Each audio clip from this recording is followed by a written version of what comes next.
नमस्कार। आज के अपने इस YouTube चैनल सीसी राज GCR चूरू क्लासेस में आपका हार्दिक स्वागत है। मैं शीश राम। आज अपनी इकोनॉमिक्स की क्लास अर्थशास्त्र का एक परिचय। सामाजिक दृष्टि से प्रत्येक व्यक्ति एक दूसरे से संबंधित है, क्योंकि मनुष्य एक सामाजिक प्राणी है। अर्थशास्त्र इन्हीं सामाजिक रूप से संबंधित मनुष्य की आर्थिक क्रियाओं का अध्ययन करता है। समाज में रहते हुए वह अनेक आर्थिक क्रियाएं करता है।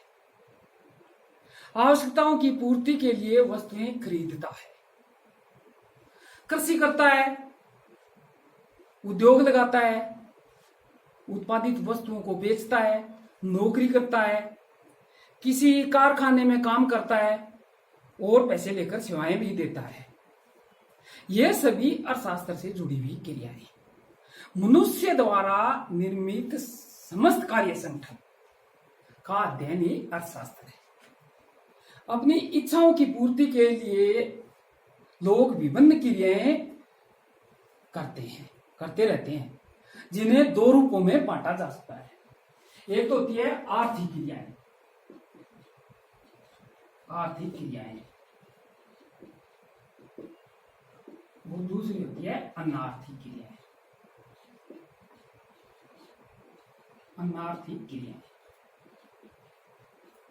अर्थशास्त्र इन्हीं आर्थिक क्रियाओं का अध्ययन करता है। आर्थिक क्रियाएं कौन सी होती है? इनमें व्यक्ति का उद्देश्य धन प्राप्ति करना होता है। जैसे श्रमिक लोग काम करते हैं, उद्यमी, व्यापारी, ये सब आर्थिक क्रियाएं कहलाती है। ठीक है, आर्थिक क्रियाएं धन प्राप्त करना इसका प्रमुख उद्देश्य होता है। दूसरी होती है अनार्थिक क्रियाएं। इसमें मनुष्य का उद्देश्य आत्म संतुष्टि प्राप्त करना होता है। सामाजिक क्रियाएं, जैसे सामाजिक क्रियाएं, धार्मिक क्रियाएं, तो इनमें क्या है? आत्म संतुष्टि मिलती है। तो इन क्रियाओं का अध्ययन करता है अर्थशास्त्र, आर्थिक क्रियाएं। अब हमारे समस्त ये कार्य ढांचा दो बातों पर निर्भर करता है अर्थशास्त्र का। एक तो साधन और आवश्यकताएं, रिसोर्सेज। साधन सीमित है, हमारे पास साधन है सीमित है। हर व्यक्ति, चाहे छोटा आदमी हो चाहे बड़ा, कुछ जो भी किसी भी प्रकार का व्यक्ति हो, उसके पास, हमारे पास साधन सीमित है। जिसके पास एक कमरा है उसको दो कमरे बनाने, उसके लिए संसाधन कम है, सीमित है। दुर्लभता, एक दुर्लभता शब्द है। दुर्लभता अपने आप में स्कार्सिटी, कमी, जिसमें मांग अधिक हो पूर्ति से, वो दुर्लभता की स्थिति होती है। मांग अधिक और हमारे पास संसाधन है कम है, तो दुर्लभता की स्कार्सिटी की कमी है कहती है। और आवश्यकताएं, वांट्स, हमारे पास हमारे सीमित है, हमारी आवश्यकताएं। साधन सीमित है और आवश्यकताएं सीमित है। इन क्रियाओं का जो समस्त ढांचा इन पर निर्भर है अर्थशास्त्र के अध्ययन की विषय वस्तु। अर्थशास्त्र की अब उत्पत्ति एवं विकास, परिचय, हमारे शास्त्र का परिचय है, अर्थव्यवस्था का परिचय पढ़ रहे हैं। तो शुरुआती दौर में हमें अर्थव्यवस्था की उत्पत्ति एवं उद्भव, अर्थशास्त्र का उद्भव कैसे हुआ। अर्थशास्त्र अंग्रेजी के इकोनॉमिक्स का एक रूपांतर है। यह सभी विज्ञानों की माता कहा जाता है।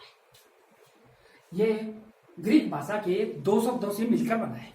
ओइकोस ग्रीक भाषा का शब्द है और नेमी, इस शब्द का अर्थ है हाउस होल्ड, घरेलू, और निमीन, टू मैनेज, यानी प्रबंध। तो अर्थशास्त्र क्या हुआ? अर्थशास्त्र हाउस होल्ड मैनेजमेंट, गृह प्रबंध का विज्ञान। हमारे पास, मैं पहले बताया, साधन सीमित है और आवश्यकताएं असीमित है। इसके लिए हमें विभिन्न क्रियाओं में चुनाव करना पड़ता है। क्या खरीदें? जैसे हमारे पास, किसी के पास 100 रुपये हैं और इन वस्तुओं से 100 रुपये में हमारी आवश्यकताएं सीमित है और इन्हें अधिक से अधिक संतुष्टि मिल सके तो इन 100 रुपयों को कैसे खर्च किया जाए, पहले कौन सी वस्तु खरीदी जाए, बाद में कौन सी, तो इनके बीच हमें चुनाव करना पड़ता है। कौन सी वस्तु खरीदें जो हमें अधिकतम संतुष्टि प्रदान करे, तो इसलिए अर्थशास्त्र में चुनाव करना पड़ता है, वस्तु में चयन करना पड़ता है। इसलिए अर्थशास्त्र चुनाव का विज्ञान, साइंस ऑफ चॉइस, इसलिए अर्थशास्त्र को चुनाव का विज्ञान भी कहा जाता है। अर्थशास्त्र में एडम स्मिथ, जिनको अर्थशास्त्र का जनक कहा जाता है, ने पुस्तकें अपनी 1776 ईस्वी में लिखी। वेल्थ ऑफ नेशन से विभिन्न विद्वानों ने इसके विभिन्न नाम देने प्रयास किए। विटले ने इसको विनिमय का विज्ञान कहा, हर ने धन का विज्ञान कहा, एनग्राम ने धनोपार्जन का विज्ञान कहा। इसलिए इसके जो 1776 में जो इस पुस्तक लिखी, इसके बाद विभिन्न अर्थशास्त्र ने इसके नाम देने के प्रयास किए। 1890 में प्रोफेसर मार्शल ने प्रिंसिपल ऑफ इकोनॉमिक्स नाम की एक किताब लिखी, जिसमें अर्थशास्त्र या अर्थशास्त्र के सिद्धांत कहा गया।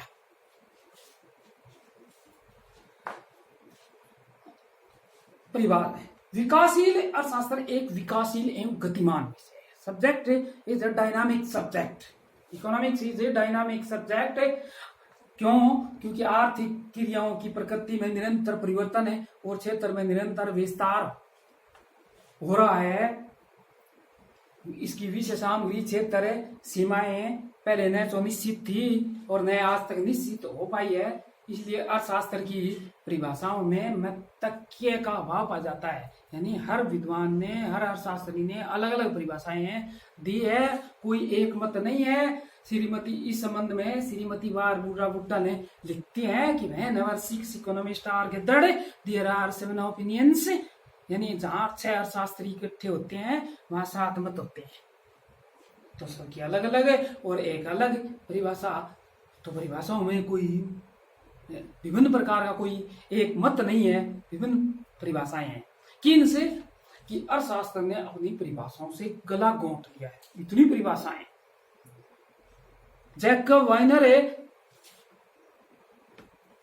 जैसे अर्थशास्त्र की परिभाषा की कोई आवश्यकता नहीं समझते। तो इसलिए अर्थशास्त्र की परिभाषाओं में मतक्य नहीं है, मतक्य एक मत नहीं है, क्योंकि अर्थशास्त्र का बराबर विकास हो रहा है। विषय क्षेत्र सीमाएं निरंतर बन रही हैं, बढ़ रही हैं।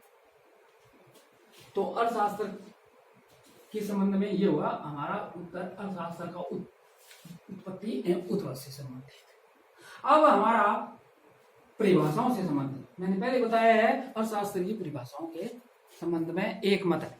विभिन्न अर्थशास्त्रियों ने विभिन्न परिभाषाएं देने के प्रयास किए हैं। इसमें से पहली परिभाषा धन प्रधान परिभाषा है, वेल्थ डेफिनेशंस। वेल्थ डेफिनेशन की अर्थशास्त्र धन का विज्ञान है, धन से संबंधित क्रियाओं का अध्ययन करता है। इसमें प्रमुख रूप से एडम स्मिथ, जिन्होंने 1776 ईस्वी में अपनी पुस्तक लिखी वेल्थ ऑफ नेशंस, उसमें लिखा कि अर्थशास्त्र मनुष्य से संबंधित यह राष्ट्र के धन के स्वरूप एवं कारणों की खोज करता है। चाणक्य ने बताया कि धर्म, सद्गुण और आनंद धन से मिलते हैं, धन से संबंधित परिभाषा होगी। धर्म, सद्गुण और आनंद धन से मिलते हैं, तो धन से संबंधित परिभाषा। J.S. Mill, economics is science of wealth related to man, मनुष्य से संबंधित धन का विज्ञान, J.S. मिल ने कहा। इन परिभाषाओं के होने के बाद इनकी आलोचनाएं होने लगी, क्योंकि अर्थशास्त्र ने इसके क्षेत्र को संकुचित कर दिया, धन से संबंधित ही कर दिया। तो इसमें धन को अत्यधिक महत्व दिया गया। धन को अत्यधिक महत्व देने के कारण इसकी कुबेर की विद्या और रोटी मक्खन का विज्ञान कहा गया। इसलिए मैंने परिभाषा नहीं रही, क्षेत्र संकुचित किया। इस परिभाषा के बाद कल्याणवादी परिभाषा आई, वेलफेयर डेफिनेशंस, जिसमें प्रोफेसर पिग्गू ने लिखा पिग्गू और मार्शल प्रमुख रूप से। पिग्गू ने क्या बताया, आर्थिक कल्याण मनुष्य के उस भाग की अध्ययन करता है, धन का अध्ययन सीमितता भाग का अध्ययन करता है, जिसको प्रत्यक्ष या अप्रत्यक्ष रूप से मुद्रा के रूप में मापदंड किया जा सके, जिसका मुद्रा के रूप में माप किया जा सके। आर्थिक कल्याण के उस भाग की जांच करता है जिसको प्रत्यक्ष या अप्रत्यक्ष रूप से मुद्रा में मापा जा सके। इसके बाद मार्शल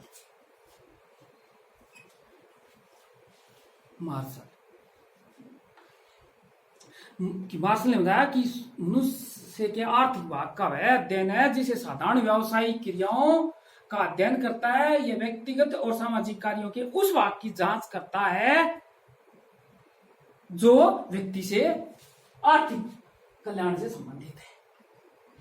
ये मार्शल ने बताया। धन प्रदान परिभाषा,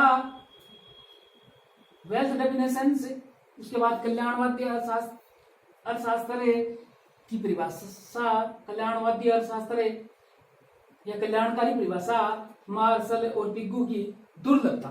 3 नंबर दुर्लभता कहते हैं कमी को, स्कार्सिटी, दुर्लभता।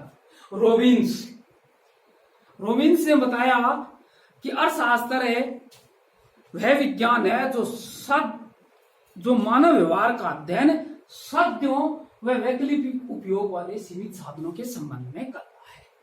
इसमें प्रमुख रूप से चॉइस मेकिंग और डिसीजन टेकिंग प्रमुख रूप से। तो दुर्लभता, कमी, स्कार्सिटी, क्योंकि हर व्यक्ति के पास कमी है। किसी के पास चाहे मुकेश अंबानी हो, चाहे हम जैसे साधारण व्यक्ति हो, तो सबके पास दुर्लभता है, कमी है। किसी के पास समय की कमी है, किसी के पास धन की कमी है, किसी के पास अन्य साधनों की कमी। ये दुर्लभता प्रधान परिभाषा। इसके बाद 4 नंबर पर आवश्यकता विहीनता, वांटलेसनेस डेफिनेशन, जे.के. मेहता, भारतीय अर्थशास्त्री। पश्चिम के जो अर्थशास्त्रियों द्वारा जो परिभाषा दी गई, उन परिभाषाओं के विपरीत जो परिभाषा जे.के. मेहता, आवश्यकता कि आवश्यकताओं से मुक्ति पाने और सुख की स्थिति में पहुंचने को अर्थशास्त्र कहा गया है। जो अर्थशास्त्र से संबंधित परिभाषा थी कि मनुष्य अपनी आवश्यकताएं कम करे और तभी इच्छाओं की पूर्ति हो सकती है। लेकिन इस परिभाषा को भी विरोध किया गया, इस परिभाषा का भी विरोध किया गया, क्योंकि यह उच्च आदर्श पर परिभाषा है। हम आवश्यकताओं की कमी नहीं कर सकते। हमारे पास जो है उनको करना पड़ेगा, आवश्यकताएं हैं उनकी पूर्ति करना पड़ेगा। इसके बाद 5 नंबर विकास केंद्रित परिभाषाएं, ये जीसीएट द्वारा कि शुरुआत में एडम स्मिथ ने जो धन प्रदान परिभाषा दी वो आज के दौर में सही नहीं है। धन तो साधन माता है। कल्याणवादी परिभाषाओं का आज कोई अस्तित्व नहीं। कल्याण तो शराब भी मनुष्य का कल्याण करती है, लेकिन कल्याणवादी दुर्लभता इन किसी के पास किसी व्यक्ति कोई कमी नहीं, ये कहा गया कि जिसे आवश्यकता विहीनता, ये उच्च आदर्श पर परिभाषा होने के कारण के जिसे ने कहा आज प्रमुख रूप से अर्थशास्त्र की प्रमुख समस्या रोजगार, मुद्रास्फीति, बेरोजगारी, ये समस्याएं। रोजगार कैसे प्राप्त किया जाए, बेरोजगारी को कैसे दूर किया जाए, कीमत नियंत्रण कैसे रखा जाए, ये प्रमुख समस्याएं हैं जो विकास पर आधारित है, विकास केंद्रित परिभाषाएं कहा गया।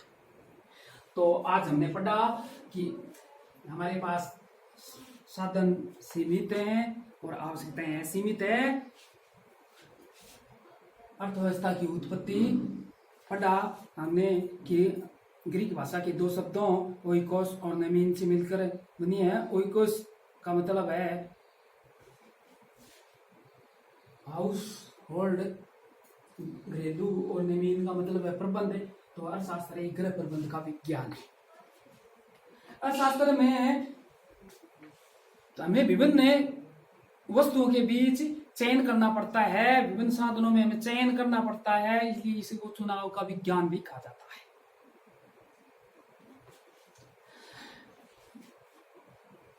एडम स्मिथ, जिसको अर्थशास्त्र का जनक कहा जाता है, अर्थशास्त्र का पिता कहा जाता है, फादर ऑफ इकोनॉमिक्स, ने वेल्थ ऑफ नेशंस जो 1776 ईस्वी में अपनी पुस्तक प्रकाशित की। इसका क्वेश्चन हमेशा कंपटीशन एग्जाम में आता रहता है। इस बीच इसके बाद वेल्थ ऑफ नेशंस में अर्थशास्त्र का विश्लेषण कहा गया। इसके बाद अर्थशास्त्रियों ने विभिन्न विभिन्न नाम देने के प्रयास किए, जो नाम एक शताब्दी तक चलता रहा। प्रिंसिपल इकोनॉमिक्स जो मार्शल की पुस्तक है, ने अर्थशास्त्र में अर्थशास्त्र को कल्याणवादी अर्थशास्त्र कहा। तो ये अर्थशास्त्र की परिभाषा है। अथवा अब परिभाषाएं 5 प्रकार से: धन प्रदान, कल्याणवादी परिभाषाएं, दुर्लभता प्रदान, आवश्यकता विहीनता परिभाषाएं और विकास केंद्रित परिभाषाएं। धन प्रदान परिभाषाएं एडम स्मिथ, चाणक्य और जे.एस. मिल। कल्याणवादी पिग्गू और मार्शल प्रमुख रूप से शामिल है। दुर्लभता में रोबिन्स, कमी स्कार्सिटी से संबंधित दुर्लभता कि हमारे पास हम इसमें मांग अधिक होती है और पूर्ति कम होती है, तो वो दुर्लभता कहलाती है। आवश्यकता विहीनता परिभाषाएं आवश्यकताओं से मुक्ति पाए और सुख की स्थिति में पहुंचने, जो उच्च आदर्श पर आधारित है। पश्चिम के अर्थशास्त्रियों के विरोध में परिभाषाएं की। विकास केंद्रित परिभाषाएं इनके आज के युग की प्रमुख रूप से परिभाषाएं। नमस्कार, अगले अध्ययन में हम